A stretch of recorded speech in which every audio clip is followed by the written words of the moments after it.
Saudara, kasus dugaan penganiayaan dan penelantaran anak di daycare Little Aresia, Yogyakarta akhirnya bergulir di meja hijau. Di persidangan terungkap bagaimana anak-anak yang seharusnya mendapat pengasuhan layaknya di rumah kedua justru malah dihujani derita. Lantas, fakta apa saja yang akan terungkap di pengadilan dan bagaimana para terdakwa menganiaya korban? Saudara, 13 terdakwa menjalani sidang perdana mereka di Pengadilan Negeri Kota Yogyakarta. Para terdakwa disidangkan dengan 3 berkas berbeda. 11 pengasuh disidangkan dengan 1 berkas perkara. Hal ini karena mereka memiliki peran yang berbeda dalam kasus kekerasan di daycare ini.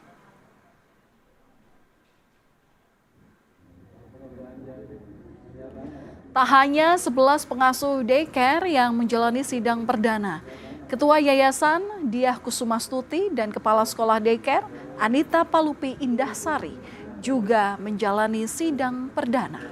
Dalam persidangan ini, jaksa penuntut umum menyebut keduanya selama ini mengetahui adanya tindakan kekerasan terhadap korban. Bahkan Diah Kusumastuti disebut memerintahkan agar para korban diikat agar tidak kemana-mana.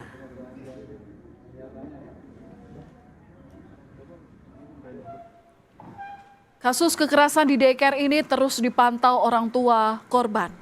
Mereka tak ingin kasus ini menguap begitu saja di permukaan. Mereka akan terus mengawal kasus ini hingga tuntas. Ratusan orang tua korban hadir di sidang perdana. Mereka sempat membawa banner berisi protes dan curahan hati soal kasus ini.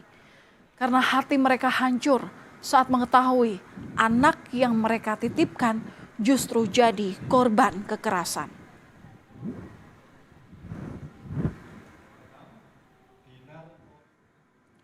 Saudara, dalam persidangan sederet fakta pun terungkap. Bahkan terungkap juga kejahatan keji yang dilakukan pihak daycare Little Aresia Yogyakarta kepada anak-anak yang berada di sana. Jaksa menyebut anak-anak yang dititipkan kerap diikat atau dibedong agar mereka tidak banyak bergerak. Selain itu, mereka juga mendapat kekerasan fisik serta dikurung di ruangan sempit dan gelap dengan jumlah anak yang melebihi kapasitas ruangan. Yang cukup mencengangkan, saudara, adanya dugaan tindakan memasukkan anak-anak ke dalam kolam. Tindakan ini dilakukan agar anak tidak rewel. Anak-anak yang harusnya mendapat perhatian dan cinta justru dianiaya. Hal inilah yang membuat mereka trauma. Ini pada saat di daycare Little Aresia melakukan tindakan pengikatan, membiarkan anak-anak yang masih bayi itu di lantai, kemudian ditempatkan di ruangan yang gelap, kemudian ruangannya ya seperti kita ketahui kan, kalau 3x4 kan seharusnya ya hanya untuk 4-5 orang, tapi di situ 17 orang, jadi bersesak-sesakan tanpa adanya ventilasi dan AC. Melihat anaknya menjadi korban penganiayaan saat dititipkan di daycare, hati orang tua hancur berkeping-keping. Kepercayaan yang mereka berikan terhadap daycare justru dinodai dengan aksi yang keji. Mereka emosi dan kecewa terhadap perlakuan dari pihak daycare. Padahal mereka sudah memberikan kepercayaan dan mengeluarkan uang dengan harapan sang anak mendapatkan cinta, perhatian, dan pendidikan. Ini hati kami selaku orang tua, karena ini betul-betul tidak manusiawi, sangat tidak manusiawi. Ini bukan pola asuh tapi penganiayaan anak ya. Jadi dengan di awal tadi disampaikan visi misi sekolahnya dengan pola asuh bla bla bla seperti itu, ternyata tidak sesuai dengan praktiknya di lapangan atau praktiknya di saat mengasuh anak-anak kami. Jadi kami tadi mendengar tadi pembacaan dakwaan sampai dengan kondisi fisik anak kami, sosial anak kami, psikologis, bahkan bagaimana tadi para pengasuh mengasuh anak kami selama di daycare. Jujur kami selaku orang tua betul-betul merasa sangat-sangat kecewa pastinya ya, karena kami menitipkan anak kami di sana bukan untuk dianiaya, tapi untuk benar-benar diberikan edukasi dan pendampingan secara manusiawi. Saudara, kalau kita mundur ke belakang, kasus dugaan kekerasan terhadap anak di daycare Little Aresia di Yogyakarta sempat membuat geger warga. Pasalnya, rumah yang seharusnya menjadi tempat aman bagi anak-anak berkumpul dan bermain ternyata justru menjadi tempat penganiayaan. Mantan pengasuh pada April 2026 lalu membongkar praktek kekerasan di dalam tempat penitipan anak tersebut. Selain itu, saudara, orang tua juga kerap curiga dengan kondisi anak mereka sepulang dari daycare. Mereka pernah menemukan luka lebam di bagian tubuh anaknya, bahkan sang anak sempat tidak mau berangkat ke daycare.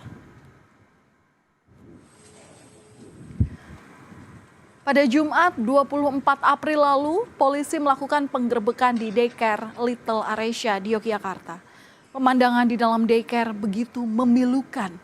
Anak-anak yang seharusnya dirawat dengan kasih sayang justru ditelantarkan dan mendapat kekerasan fisik dari para pengasuhnya.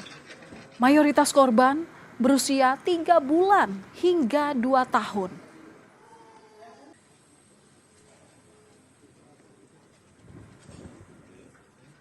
Polresta Yogyakarta telah rampung mendata korban kekerasan dan penelantaran di daycare Little Aresia. Polisi mencatat total korban mencapai 157 anak. Para korban mengalami berbagai tindakan kekerasan dan penelantaran yang dilakukan oleh pengasuh. Dalam kasus ini, saudara, polisi telah menetapkan 32 tersangka.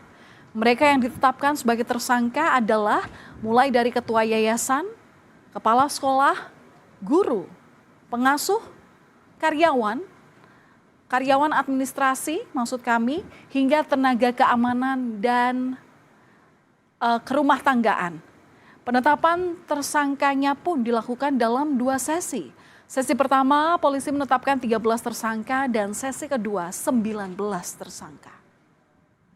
Ini kita sudah menetapkan sebanyak 32 tersangka dan 157 korban. Pada sesi pertama kami melakukan penetapan tersangka sebanyak 13 tersangka, diantaranya yaitu 1 kepala atau ketua yayasan, 1 orang lagi kepala sekolah, kemudian 11 orang pengasuh.